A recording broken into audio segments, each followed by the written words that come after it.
Hello and welcome to How To For You. Today I'm going to show you how to change the oil and the oil filter on a 2009 Scion XD.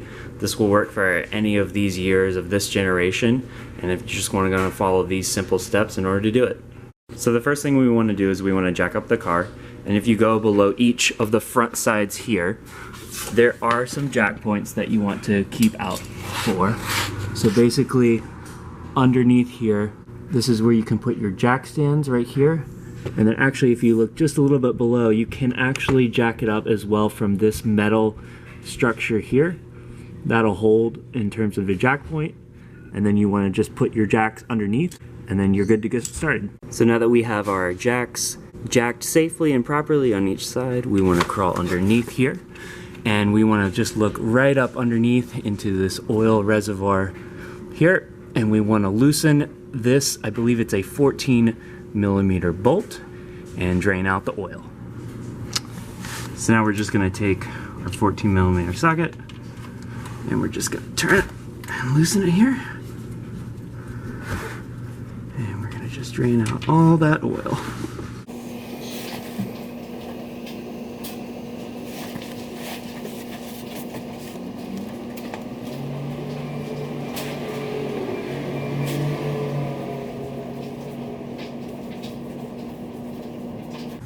For the record, this oil is super black. This oil has been changed maybe a little bit more over a year ago.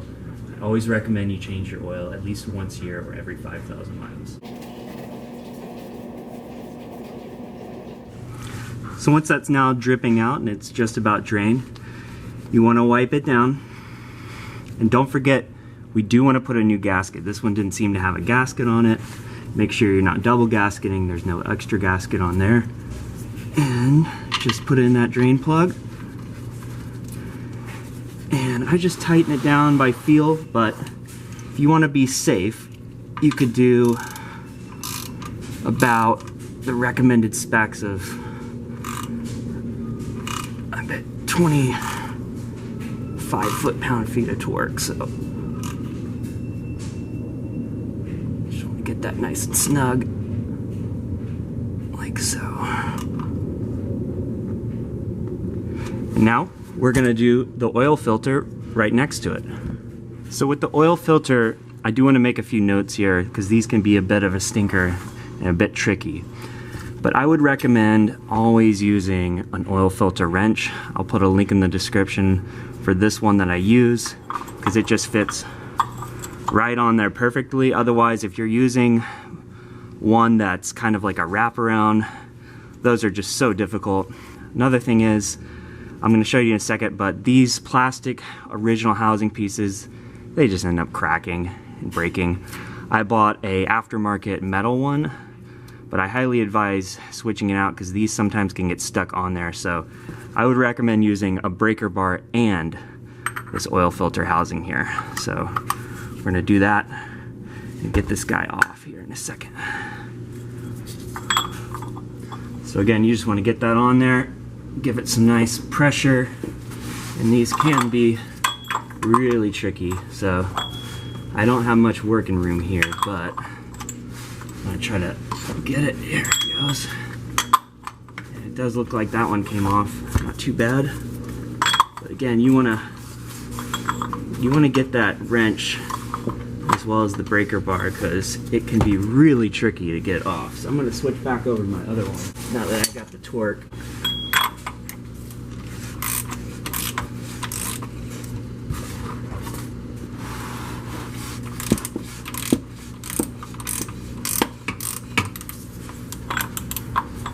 We just want to take this and get the rest of that oil out.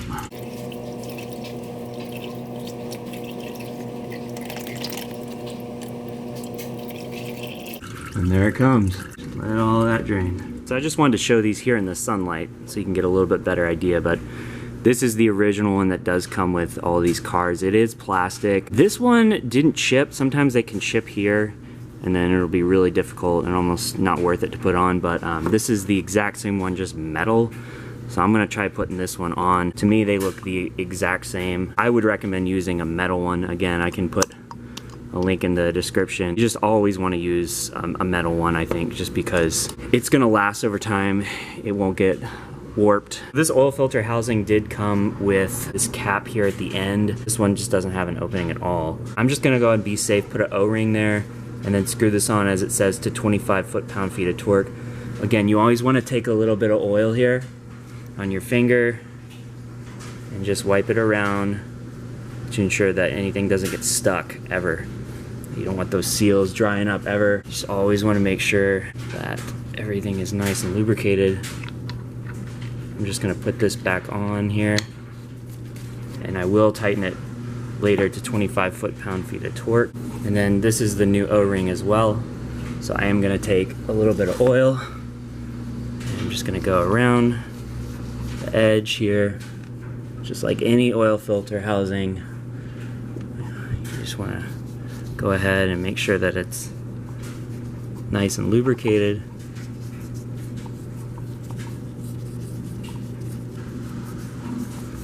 So you don't want these things getting stuck. You do not want them getting stuck on there. They can be real pain.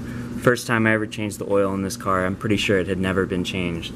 Maybe someone had changed the oil, but it was for sure never taken off. I could just tell it was so tight on there. All right, so now that all the oil is drained out, we want to take this little filter housing, the new oil filter. We just want to make sure that we got it in there. It does look like it's going on pretty well. So I'm just going to, now that I can't tighten it anymore with my hands,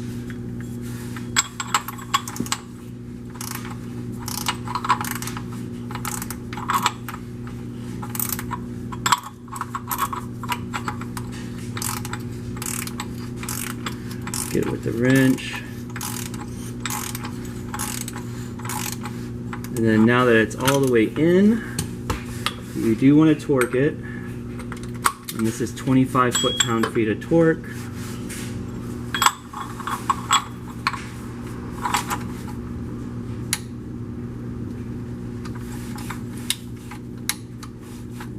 So that's 25 foot-pounds there.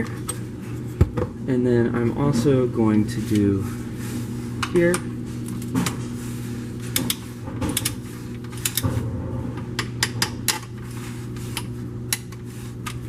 And this one is 25 as well. So that should be it. We're going to lower the car back down, and then we're going to fill up the oil and adjust it accordingly. You want to open your hood, and then you want to take off the oil cap. And do keep in mind, this car can do 5 W20 or 0 W20, and I'm using 0 W20. I'm sure it had in the point used 5 W20. If you fluctuate going back and forth, I've heard that is not as important as how frequently you change your oil. So side note to also keep in mind for that. I'm just gonna stick it in kind of like that. There we go. All right, so the nozzle's in. Here's my Amazon 0 W20, and we're just gonna start filling it. I believe it takes this car a little over 4 quarts, but as always, golden rule of thumb, we're gonna fill it, start up the car, check it, keep filling it, make sure we're doing it right. So just slowly pouring that oil in there. Right now, it's maybe a quart, so just keep going. Do about 1 more quart here. I'm gonna check the dipstick, then I'm gonna start the car. All right, so we're just now around 4 quarts we put in. So I'm gonna take the dipstick out here, give it a good wipe down, back. And right now, you can see that it's showing that it's around here, but we're gonna start up the car, check the level, do all that stuff. So.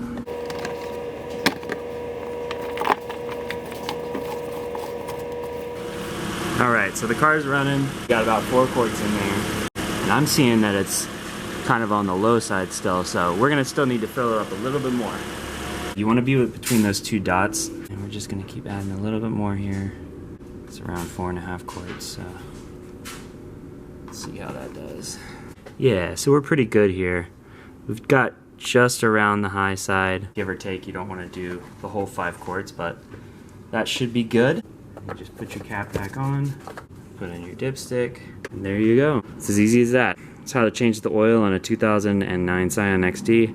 I do highly recommend you get that metal oil filter housing. The plastic ones can have issues over time. That one was fine getting off that time because I had taken it off before, but you know, let's say you never take it off, it could easily crack, and you might even have to use an impact wrench to get it off. So thanks for watching. Please like and subscribe.